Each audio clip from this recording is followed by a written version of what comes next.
So the question is, why do we need disability and inclusion training? Well, historically, attitudes towards people with disabilities have been negative. And we need to investigate that a little bit. We need to work out where these ideas have come from before we can challenge them. Because as most people know, unless you question something, unless you bring it out into the open, then it stays kind of hidden and not very well challenged or dealt with. So this is what I mean about sometimes we have to go out of our comfort zones a little bit to understand why there have been negative attitudes towards people with disabilities. So, what do we have here? I think it's quite a famous statue, isn't it? Fabulous. Yes.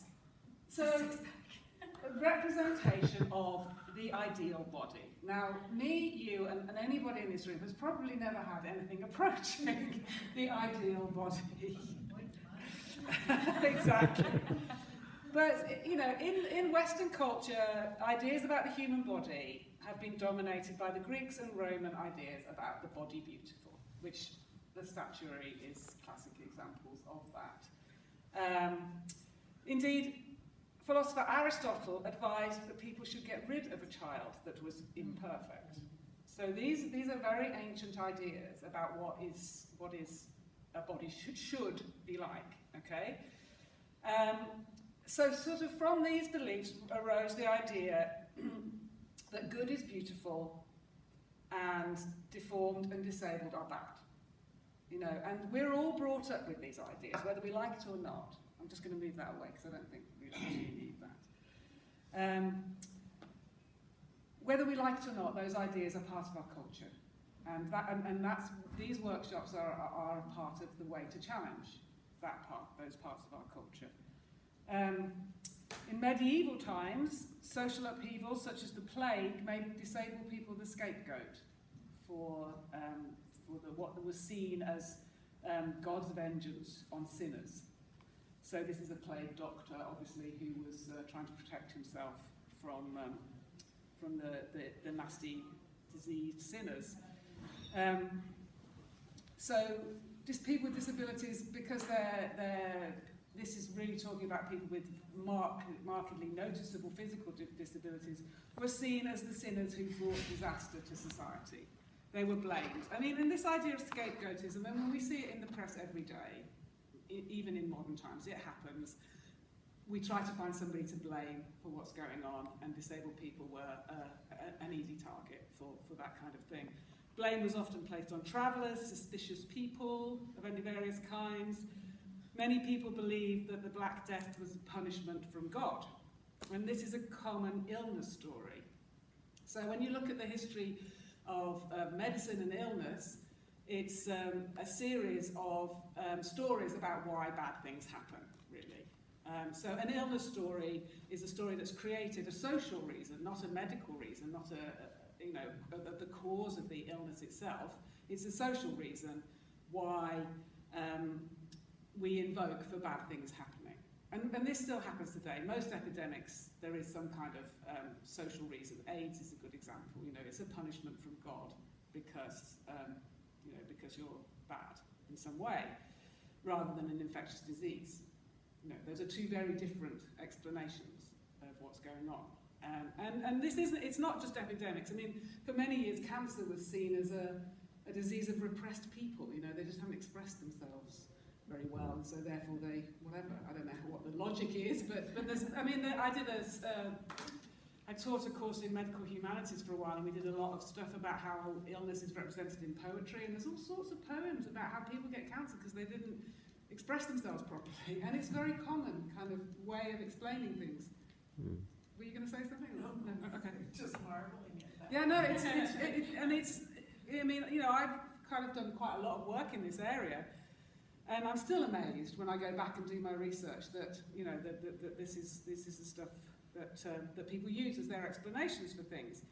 In Judeo-Christian culture, there are strong links between religion and medicine, and illness is commonly understood as part of God's plan, either as a general punishment for sort of original sin or a specific punishment for somebody who's fallen. If you Google disability as punishment for sin, you would be absolutely amazed at what's out there. I mean, there are pictures of people who have disabled children who feel that they've been punished by God because their child has a disability.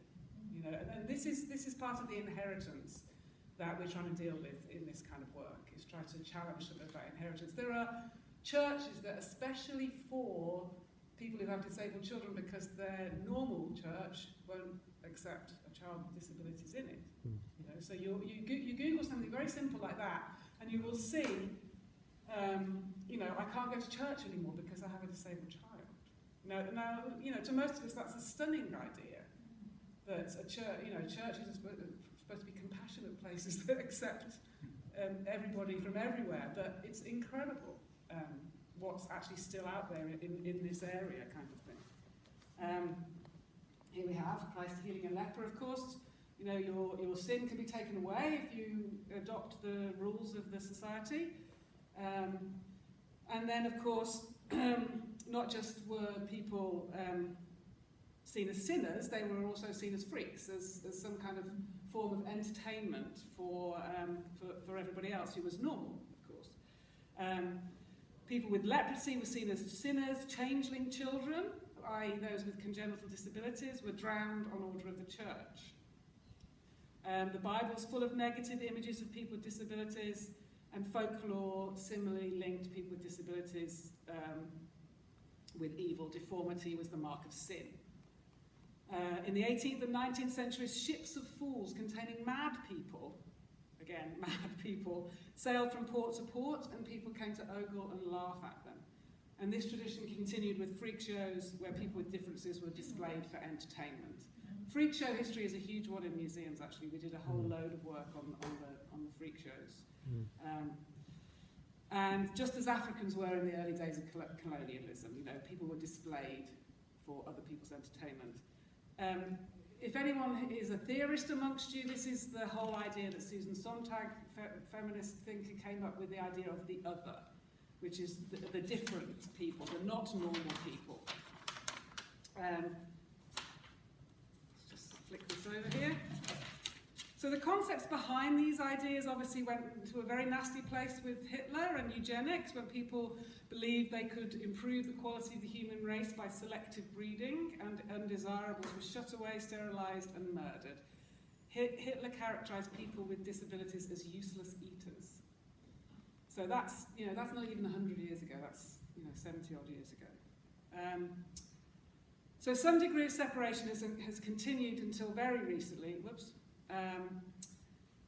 Many of us remember or have experienced segregated schooling, for example, and still does happen in many cultures. China is a good example. They used to hide their people with disabilities as shameful, and they'd just basically be locked inside an apartment.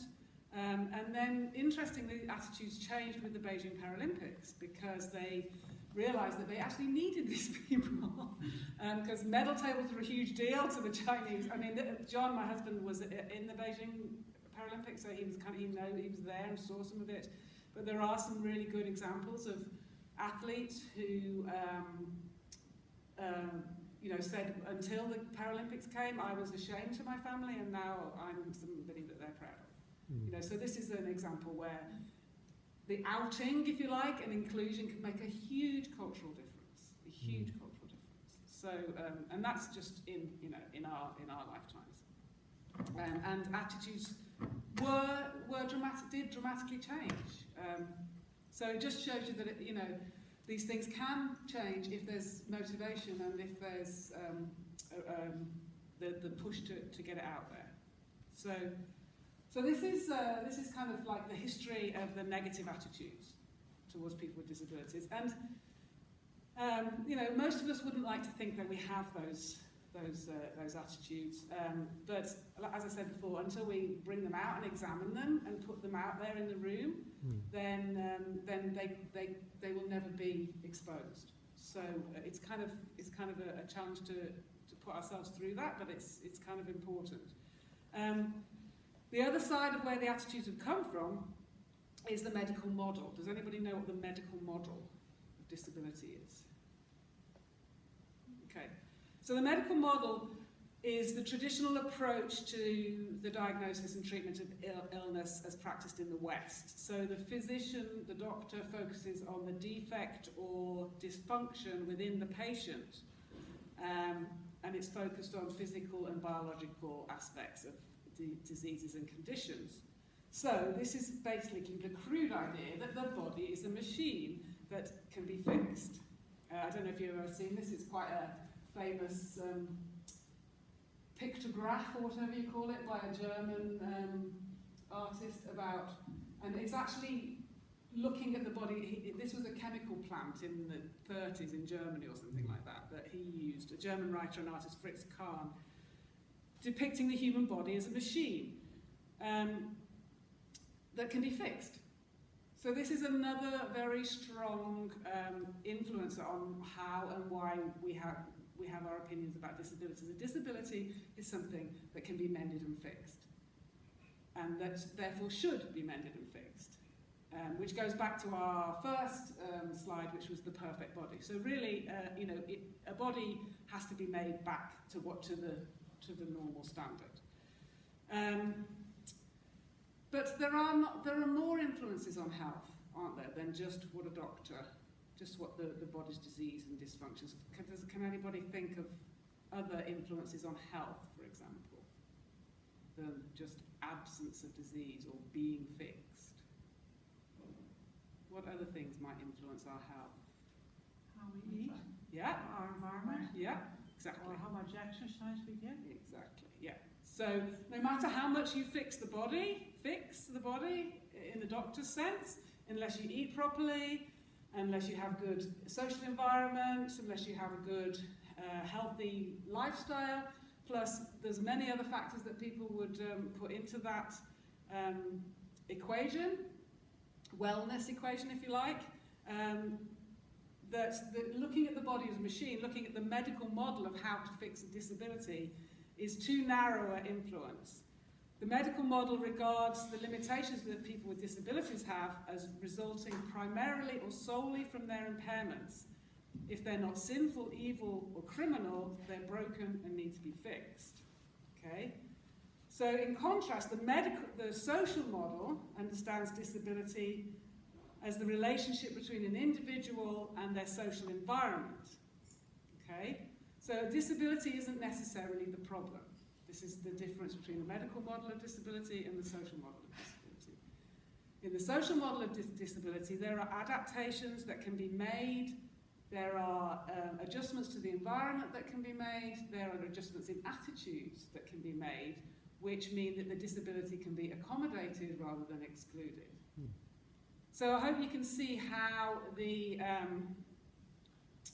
two combinations of the historical attitudes towards disability and the medical model of disability have resulted in a sort of heavy, very heavy burden of negative and pejorative attitudes towards disability. And so in order to kind of peel those back and change those, we need to investigate the causes of them.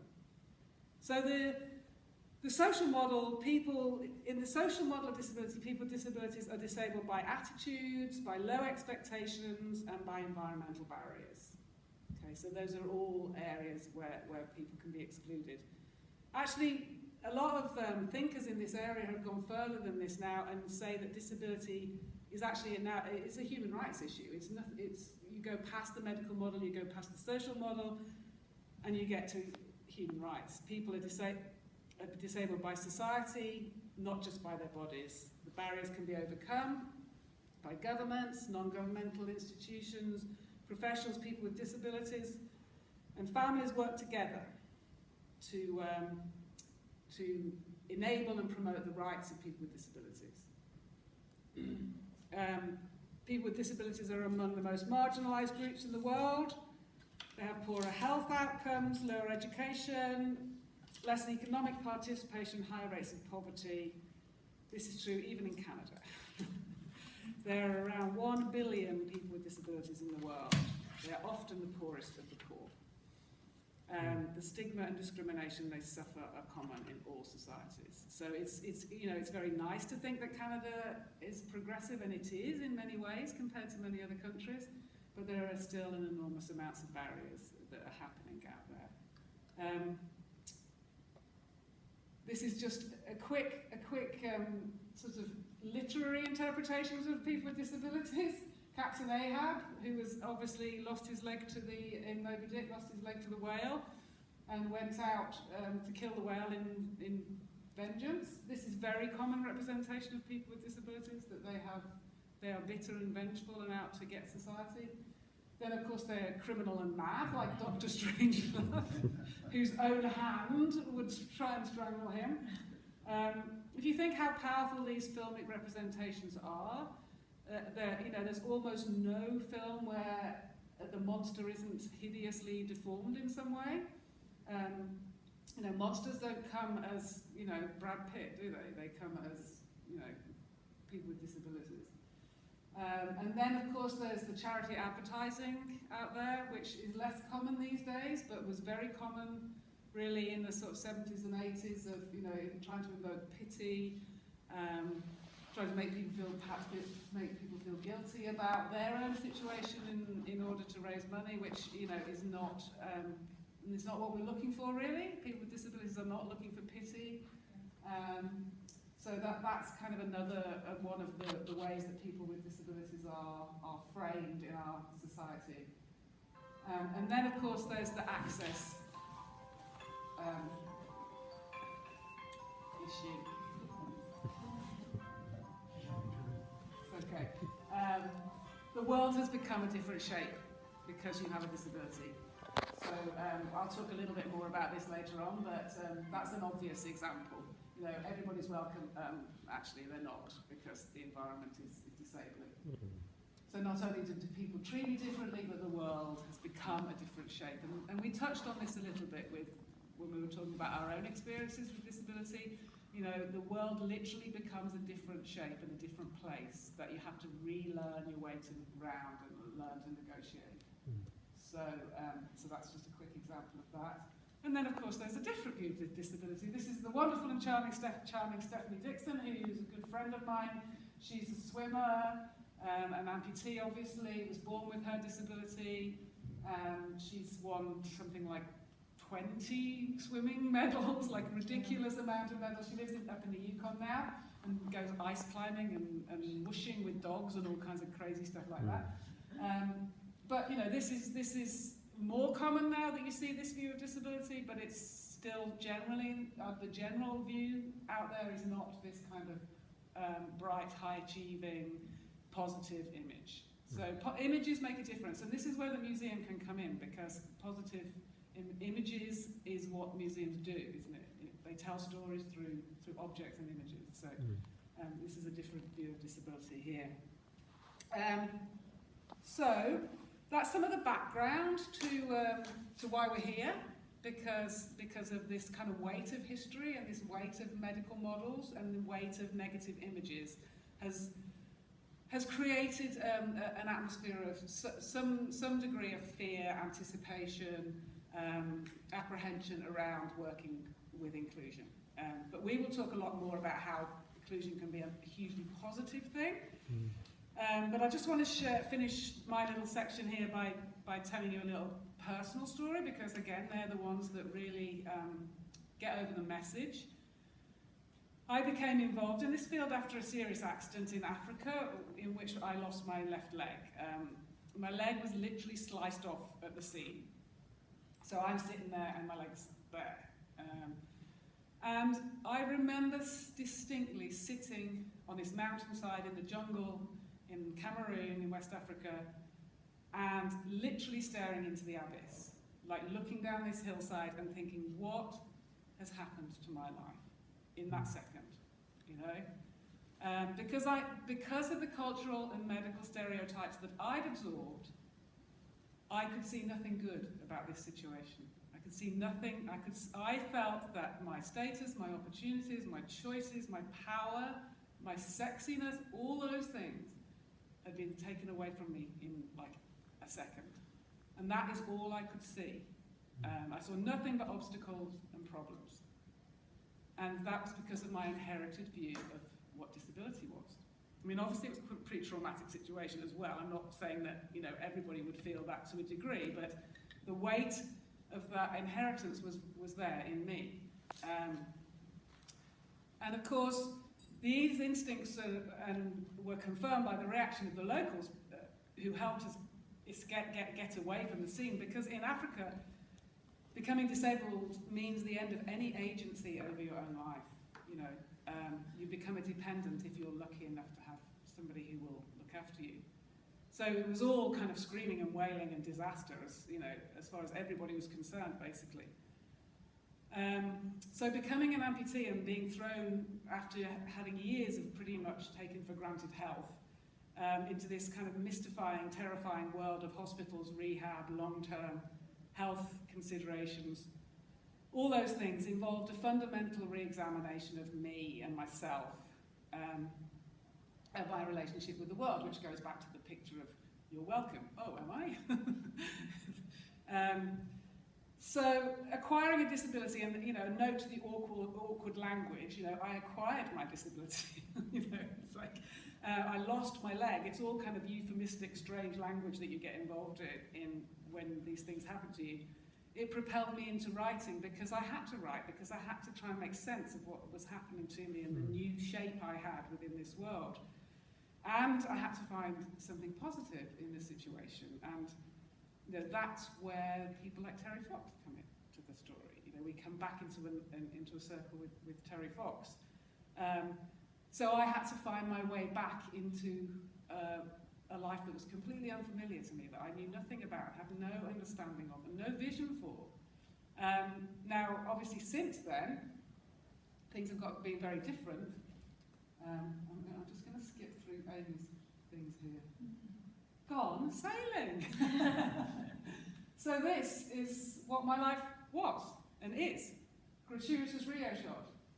Not what I saw for myself on the mountain in Cameroon. Not what I had inherited, and not what I envisaged was even remotely possible. So that just shows that, you know, like a lot of people, you know, worry about this. They worry about their own attitudes, and they worry about what they're, you know, is this right, is this wrong? And you know, actually, it doesn't matter as long as you examine them, as long as you peel back a little bit and think about it, because we all have them, including people with disabilities. It's just that we've had to face up to them and deal with them, which was a long, complicated process. So yes, gratuitous Rio shot, and then obviously gratuitous podium shot. Which I was unable to resist putting in here, but we'll go back to that. So yeah, so we're back at Stephanie. Yeah, so that just gives you a little bit of insight into my own views were the same as most people's. They were unexamined. All I could see was negative, and it took a long time to be able to turn that corner around and find the good and the positive and the powerful and the empowering and the impactful within my own situation. So all of us have to do that. All of us have to take the layers back a little bit, think about them, understand where they've come from, and perhaps flip them around to a different view of disability. Okay?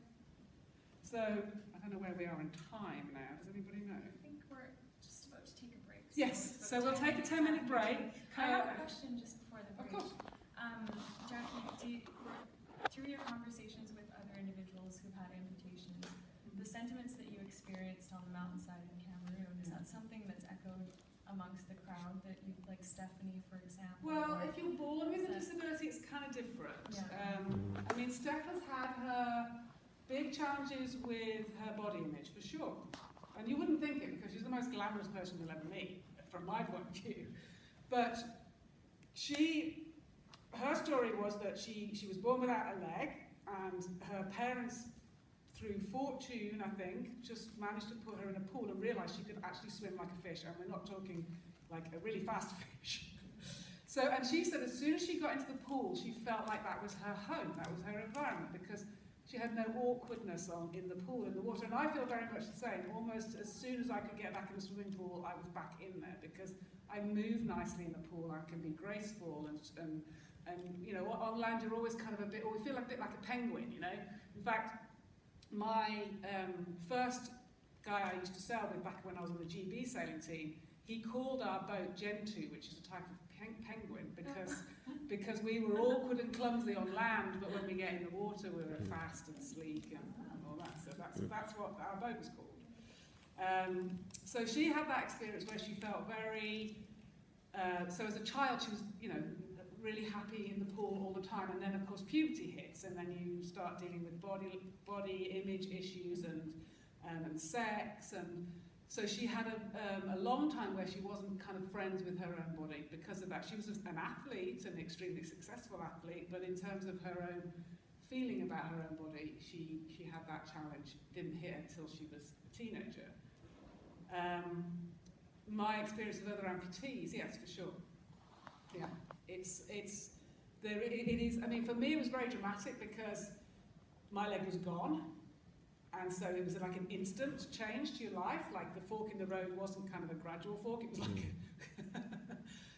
a lot of people, like they maybe damage a leg, and then it's, does it need to come off? Does it not need to come off? You know, like all that. So there's a whole like different thing you go through there. Quite a few girls actually have cancer in their knees, and that's a reason for amputation, and that can be very sudden because they're very nasty ganglions and they grow very, very fast, and if they discover it, if they even leave it a day, it can grow more. So they literally take them into hospital and chop it off straight away. And I've done sort of counselling work with girls. They'll say, can you come and talk to me, we've got to take her leg off tomorrow. So, you know, that's like, and obviously that's very sudden and very dramatic, because one minute you're a teenager with a bit of an achy knee, and the next minute you're, because that happens at puberty as well. It's one of those diseases that hits at puberty. So yes, I think it's slowly changing, but I think if it happens to you, most people will go to the dark side at first. And that's because of the inherited stories, history, medical model, etc., that we all absorb as being the truth. And so we're trying to change that truth into, you know, okay, it's not nice, bad things happen, it's not because you're a sinner, you know, and here's where we're going with it. So it's a, you know, it's a slow, challenging process. You know, inclusion, acceptance, difference, all those things are always going to challenge people. But as we all know, or as well, certainly Amy knows because she works in this field all the time, the process of inclusion can be so rewarding, and we've already talked about that a little bit, haven't we? Just even in this short amount of time we've had together, how rewarding that process can be, that it actually improves the world for everybody. It's not just good for the people with disabilities, it's good for everybody to open our worlds to the other, or understand that we're all other. On that note, And can I ask one question also? Yeah. I really appreciate you telling your story. And I have to say it because it was so clear to me that I just saw this black hole, and I realised that black hole is there for everybody.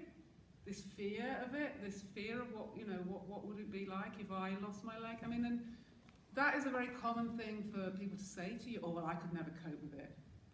It's like, well, that's not true. You're only saying that because you have inherited all these views and these fears. It's not true. Oh, well, I'd never do as well as you. Oh, no. You know. So, yeah, sorry. Oh no, I'm thinking of that within this kind of context, and I'm just thinking of us as working with museum visitors, and we might be with someone only for 5-10 minutes or maybe a half an hour. And say they're in a wheelchair or an amputee, my first impulse is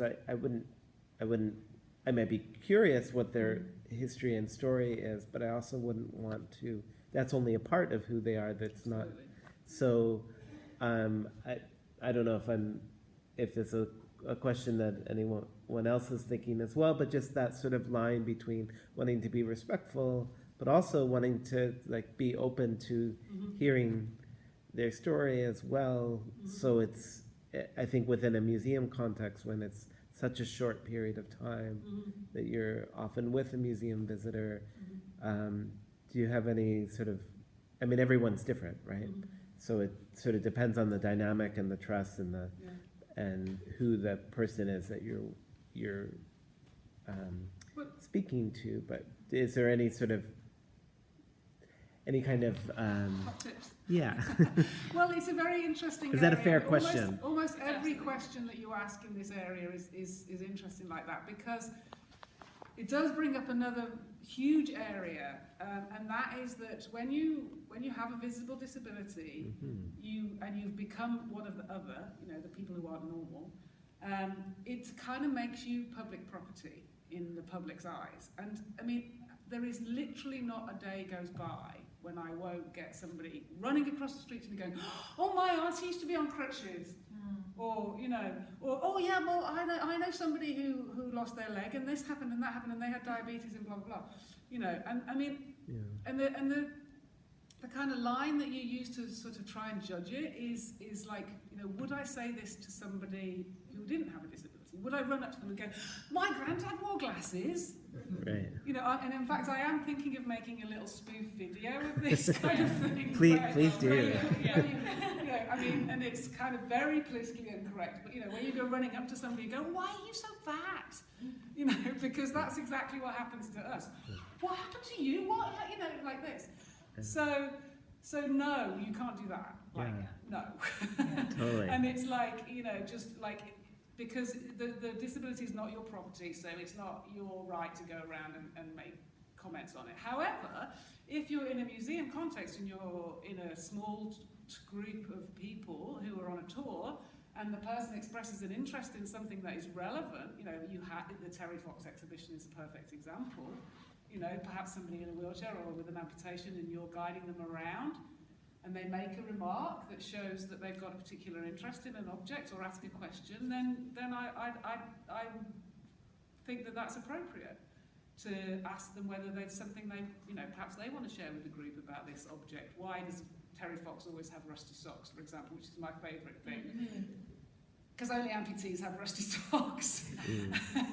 And when I read Douglas Copeland's book about Terry Fox, that was the thing that fascinated me most, because he tells the story through the objects, through Terry's student ID card and his rusty socks and his tracksuit pants that have got patches on them because the socket rubs holes in them, and all my trousers have holes in exactly the same places. And that's kind of one of the, those are the details that draw you into the story so much, or me anyway. So I think in a context of a small intimate group, perhaps where it's relevant to the exhibition or the activity, would you agree with that, Amy? If I can add something as well from the perspective of a program facilitator or a guide, if you have 5 or 10 minutes with an individual or 30 minutes as part of a group, it's important to gather the information that's going to be helpful to that actual facilitation of the program. And so in that context, maybe the story is not relevant, but absolutely if it's something that's pertinent to the exhibit, or again, it's a small intimate group. I used to work with people with disabilities in coaching sailing actually for about 10 years. And it was funny because I've spent a really long time with some individuals and have known them so well. And only 10 years later do I find out how they actually acquired their disability. And it was never something that I really felt like I needed to ask or find out about. Because like you're saying, you wouldn't go up to someone and say, "What's been your experience with glasses and how did you acquire your glasses?" So I think it's very personal, and it's for the individual to share that with the group. Some people never will, Some people never will, and to be honest, I would always choose when I do it, especially when with new people I meet as friends, and in this environment I just felt that it was very relevant because it illustrates perfectly how the attitudes are there, whether you kind of like it or not. And I thought that was important within this context to kind of, nobody's immune from having some difficult attitudes with disability, so including myself. And that wasn't a conscious thing. I mean, if somebody had asked me before my accident, what's your attitude towards disability, I'd probably said the same as everyone in this room would say. But you don't know it until it's challenged, and so I felt that it was relevant. But yes, Amy is absolutely right. With people who you meet in community and social and sporting environments, it wouldn't normally be something that I would necessarily share. Although I have written about it because I found that it was helpful to me to write about it. So, yes. I'm just wondering if people with invisible disabilities tend to be less forthcoming because of the stigmas around them. They're not obvious, so why mention anything? Absolutely. That's a group that's incredibly stigmatized. And after the break, I'll be diving into some numbers actually regarding invisible disabilities. At RIV, we run a service called the Leisure Assistance Pass. And so what this is it's a pass that's allocated to the person with a disability who requires assistance to attend a venue. Some of you may be familiar with this pass because I actually have some people who use it at this facility. But we don't believe that someone who needs assistance should pay twice to access a pool or a gym or recreation facility or a tourist venue. The issue that we have with this pass most often is that we have individuals with invisible disabilities, like traumatic brain injury, where perhaps filtering what they're saying is challenging, and they might need someone there to sort of mediate or provide them with reminders. The issue is when they're presenting the pass to the customer service desk is that they're often questioned as to why they need that assistance. Or you look perfectly fine, you don't have a disability. Why do you need an assistant with you? I'm sorry, that person's going to have to pay as well. So it's a huge barrier and it's a difficult one to overcome. And it's difficult because it's almost like you need people to share that information, but because there is these negative attitudes and the stigma there, it's very difficult for them to share that information. And I'll talk about autism spectrum as well and people with mental health illness, because we don't fully understand what a person's experience is and what they're going through, but it's also not up to us to ask for validation. We don't need justification as to why that person might need assistance, but I'm really glad that you asked that question. I think the answer, the simple answer, there is always a complicated answer, and a simple answer in those situations is that they wouldn't have been issued with the pass unless they need it. And it's the same reason that when people question your parking pass, oh, you don't look like you should need a parking pass. Well, actually, A, that's none of your business, and B, they don't just give these passes to anybody. So really the customer service answer to that is, not to question it, because, you're assuming the worst rather than the best. The best is that they need it, and that's the truth. And the worst is that they're a scammer, which is pretty insulting and very unlikely, to be honest. So it just shows you that there's a whole lot of suspicion around that. Well, why have they got this pass? They don't look like, they haven't got the X on their cheek that says you are entitled to this pass. They don't just, the passes they're actually quite strict about how the passes, because you can't, and people get upset about it. I mean, in Amy's office all the time, people will be singing, but I need this pass. And it's like, well, actually, you don't meet the criteria, we can't do it. It happens every day, doesn't it? Yeah, it does. So it's the other way around from what people assume. People assume that everyone's scamming the leisure passes and the parking passes, and it's really the other way around. Like, you don't get them unless you need them, kind of thing. And the reason you need them is not your decision, it's not your call to question that. So we try to encourage people who work on the front desk and all those people who are the ones who will encounter those passes and that situation to say if they have the pass, then they need it, and that's fine, and you welcome them, and that's really all you have to do. But there will be more questions coming up around this for sure. Okay? So we'll take a short break, and I need to use the loo quickly. I actually have to as well. Should Yeah. we reconvene in